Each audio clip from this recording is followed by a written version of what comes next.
you too small, I got big dreams. Hey everybody, welcome back to Pun Fun, where we have fun with the puns. My name is Ryan, and we're going to check out episode 5 of Loki. If you haven't yet seen episode 5 of Loki, please be sure to do so, as there are major spoiler alerts ahead. Let's get into it. I know you guys are asking why there are so many Lokis on this island and no other beings. Well, besides maybe the Throg that we see in, underground. So Throg is a Thor frog. We see him in a jar, and he's trying to actually reach out to Mjolnir. Besides him and Mobius, basically, so we know there can be other beings. It's not just banishments for just Lokis. That being said, we see this misfit band of Lokis, even President Loki, which I'm kind of bummed that he doesn't get a more screen time or actually a bigger purpose, because he's been so heavily pushed throughout the series, and I guess that's a good red herring. Anyways, we do see amongst the rest of them the older Loki from the 60s with a 60s costume, basically guiding this kind of Backstreet Boys group of Lokis, and especially the younger one. The thing is that he didn't really seem to have purpose. He misses his brother, he misses Asgard, and he realizes he spent his whole life creating mischief and havoc for absolutely no reason. He banishes himself and then basically says, you know what, I'm gonna make something of myself, and gets sent to this place. And this was his final act, not only to maybe mentor this kid, or Kid Loki, but we saw it, and it was just spectacular, recreating this beautiful illusion of Asgard, and also with this green hue, which is a shout out to the Emerald City in Wizard of Oz, which has been a theme throughout the series itself. So he basically dies out, and we get to our heroes, Sylvie and Loki. Now, are they really the heroes? Well, the thing is that whoever's in that fortress that we see, who's behind Alioth, which is that shark being thing that we see, or the clouds, if you will, that person we think is being defended by Alioth, but I think it's the reverse. I think that person is trapped by Alioth. So Sylvie and Loki coming in now to tame Alioth is actually part of their plan. The people that are in the fortress, they create TVA, they get Miss Minute, they also get Ravonna to now hunt the Lokis. They know that one of the Lokis will not defeat Alioth, but will be able to tame Alioth. As any stat cards will show you for these Lokis, they all have maybe some abilities, but they'll have one extreme skill. And I think this is where Sylvie was, this is her Nexus event, not necessarily freeing this being, but that is what's going to cascade and cause everything that follows in phase 4 all the way up to Antman and the Quantumania. So anyways, we basically see they fight, and they basically get Alioth out of the way. The person that is within the fortress is not Kang. Now I know what you're saying. Hey, we've mentioned Kang in the beginning. We see Kang within the statues. Ravonna is Kang's, lover or love interest. We also know that the pyramids and the Sphinx actually shows up amongst the Easter eggs in episode 5. We also know that Thanos, teams up with the Avengers and dies at the hands of Kang. We also know that Yellowjacket also faces, Kang as well. So these are direct Easter eggs that all push, and even is it Quang or Quang? QENG Tower, which we thought it was Stark Tower, but it's actually owned by Nathaniel Richards, who ends up being Kang, a younger Kang, basically. Remember, Kang is throughout. He's not a being. He is throughout. He's spread throughout time.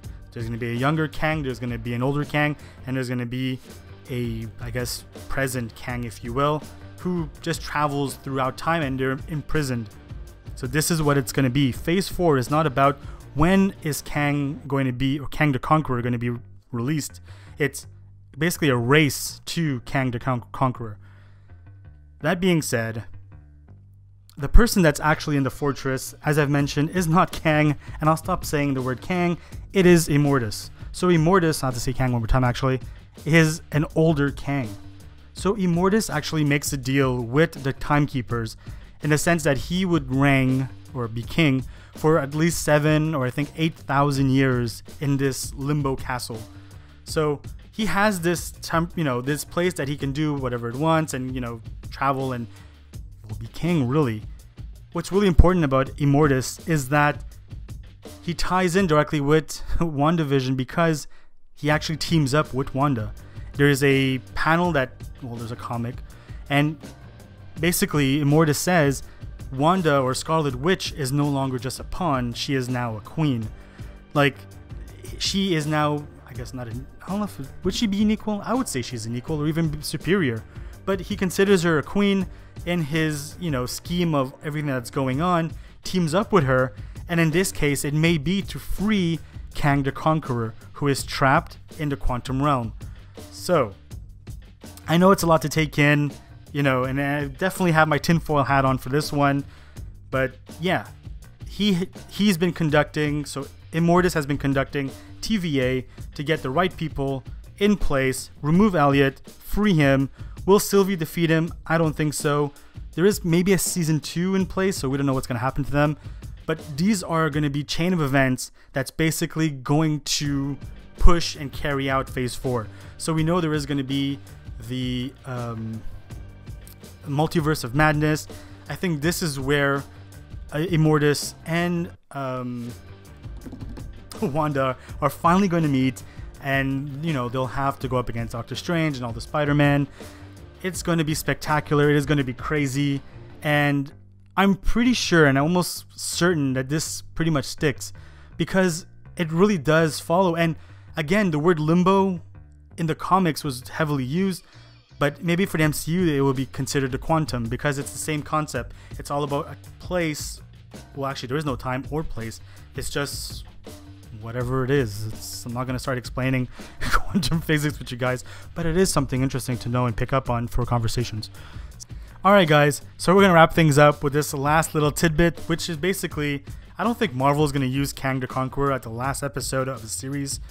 I'm pretty sure they will use Immortus, which basically is going to be this middle ground to kind of touch on Kang, but not explicitly show off Kang, because Kang again is a multitude of versions of himself throughout time. So by explaining that and kind of explaining what variants are, I think this is their way of kind of showing the bigger picture of just how powerful Kang really is. Anyways, if you've enjoyed our episode, please be sure to hit that like button. Also be sure to hit that subscribe button if you've learned anything today throughout our episode. Speaking of support, we also use this channel to support independent artists, such as we've had Che, we also had Brew Tunes. We're actually going to have a crazy artist coming up, and we're definitely excited to showcase their work, the impact they've had through their their artist community. And it's actually, we're very, very, very, very lucky to actually get this interview with this person. So we're definitely stoked and can't wait to showcase what we have in store. Also, one last thing, and we're not sponsored, I swear, is Black Widow. Are you going to check it out? Are you be checking it out through the theaters? Are you going to be, checking it out through Disney Plus? If you're doing it through other means, don't let us know. Put it in the comments below. We'd be happy to, share that moment with you, because we would definitely cover it in our following episodes, and we would want to get maybe kind of a feel of, what are your take? Are you guys excited as much as we are? Anyways, take care, guys. Peace.